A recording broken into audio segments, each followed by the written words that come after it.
जाति से बता रहे हैं जिसमें जो खबरें जो चल रही हैं, कल एक अपराधी जो है मऊ में जो गिरफ्तार हुआ था, उसके द्वारा जो 2 लोगों का नाम लिया गया जिसमें राजनीतिक लोग हैं, एक ब्लॉक प्रमुख और एक आईपीएस का नाम लिया जा रहा है। अभी ये देखिए आप, एक न्यूज़ की कटिंग आई है, सरेंडर से पहले अफीक गिरफ्तार, 2 ब्लॉक प्रमुखों और एक आईपीएस ने लिया नाम। जी, यही बात हमने पूछी अभी, यही बात हमने अभी पूछी थी इंस्पेक्टर साहब से, तो वो यही कह रहे थे कि आगे की जो कार्रवाई रहेगी वो अधिकारियों का जैसे भी रहेगा, ठीक है, उसका भी हमें इंतजार है। अभी ये नहीं पता ना कि भाई ये जो बयान आया है उसमें सत्यता कितनी है, लेकिन अगर आया है तो कुछ ना कुछ तो कड़ियां जुड़ रही होंगी। अब विचार करना पड़ेगा प्रशासन को भी, और आप लोग लापरवाही बिल्कुल ना बरतें, क्योंकि इस वक्त अहम किरदार अगर कोई निभाएगा तो वो आप लोग मीडिया वाले ही निभाएंगे। तो आप लोग अपनी जिम्मेदारी को बखूबी निभाना और पीड़ित परिवार के साथ खड़े रहना। सर, परिवार का आरोप है कि हम लोग यादव हैं इसलिए कार्रवाई नहीं हो रही है, जाति देखकर कार्रवाई हो रही है। मैंने यही बात तो इसलिए कही आपसे अभी इससे पहले कि स्वजातीय लोगों को आप लोग बचाने का काम करते हैं। ऐसा ही अगर आप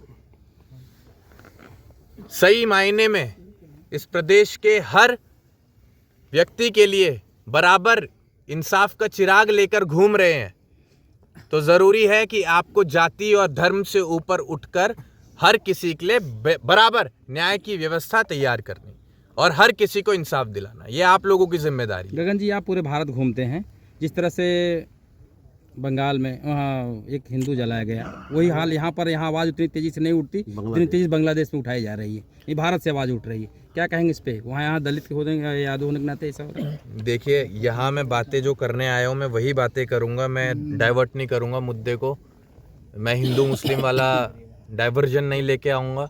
यहाँ मैं आया हूँ आयुष और मंटू के पीड़ित परिवार से मिलने, उनके लिए उनकी आवाज़ को उठाने, उनका सहारा बनने। तो यही बातें हम यहाँ पर करेंगे। बंगाल में क्या चल रहा है वो दूसरा विषय है। आज इस प्रदेश में जिसमें बुलडोजर न्याय दिलाता है, उसमें क्या चल रहा है, आज हम इस प्रदेश की बात करेंगे। हम बात करेंगे कि योगी जी ने कैसी न्याय व्यवस्थाएं बना रखी हैं उसके ऊपर। सर, अगर पीड़ित परिवार को न्याय नहीं मिलता है तो उसके लिए क्या करेंगे आप लोग? जो पीड़ित परिवार का आदेश रहेगा हम उस आदेश को मानेंगे और इनके साथ उस लड़ाई को ताकत से लड़ने का काम करेंगे। आपकी संस्था का अगला कदम क्या होगा सर? जो पीड़ित परिवार कहेगा कि हम संतुष्ट हैं तो हम भी संतुष्ट हैं। पीड़ित परिवार कहेगा कि हमें प्रशासनिक कार्रवाई से बिल्कुल भी संतुष्टि नहीं मिली है तो फिर हम अलग तरीके से लड़ने आएंगे। आज हम सिर्फ इस दुख के पल में पीड़ित परिवार का साथ देने आए हैं, उनके साथ खड़े होने आए हैं, ना कि हम अनर्गल टिप्पणी देकर बेवजह लाइट में आकर राजनीतिक मुद्दों को हम बढ़ावा देने आए हैं। सर, उत्तर प्रदेश में लंगड़ा इनकाउंटर बड़े तेजी से चल रहा है, इसको लेकर एनकाउंटर को लेकर बताया गया कि जिस प्रकार वो पैरों पे एक वीडियो जारी किया गया था कि एनकाउंटर किया गया है, वहां पर तो उस जगह पर खून की एक बूंद नहीं मिली। जो फोटोज और वीडियोस आई थी, मैं वही तो बताना चाह रहा हूं आप लोगों को कि देखिए कितने फिल्मी अंदाज में काम हो रहा है। भटकाया जा रहा है आप लोगों को, भ्रमित किया जा रहा है आप लोगों को। और इस लड़ाई को आप तभी लड़ पाएंगे जब आप लोग संगठित रहेंगे, नहीं तो और भटकाया जाएगा और सताया जाएगा। और आगे कोई आपके लिए आवाज उठाने आए या ना आए इसकी भी कोई गारंटी नहीं है। इसलिए संगठित रहिए, आगे बहुत लड़ाई है जो आप लोगों को मिलकर लड़नी है। सर, ऐसे में परिजन किसी दबाव में है क्या? जिस तरह की बातें आप कर रहे हैं वैसे तो लग रहा है कि परिजन किसी दबाव में है। ये कोई दबाव में नहीं है, ठीक है। और अब हम अगर आए हैं तो अब हम अपडेट लेते रहेंगे, हमारी टीम अपडेट लेती रहेगी पीड़ित परिवार से।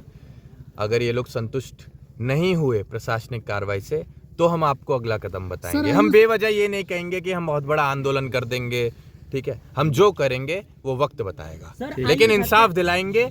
आयुष हत्याकांड में कुछ यादव लोगों का भी नाम आ रहा है सर, जो आरोपी बताए जा रहे हैं, क्या कहेंगे सर? बिल्कुल, अगर नाम आ रहा है तो जांच हो, निष्पक्ष जांच हो।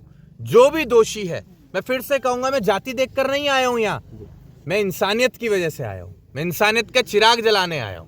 अगर यादव भी दोषी है तो यादव को भी सजा हो, जो दोषी है उसे सजा मिले।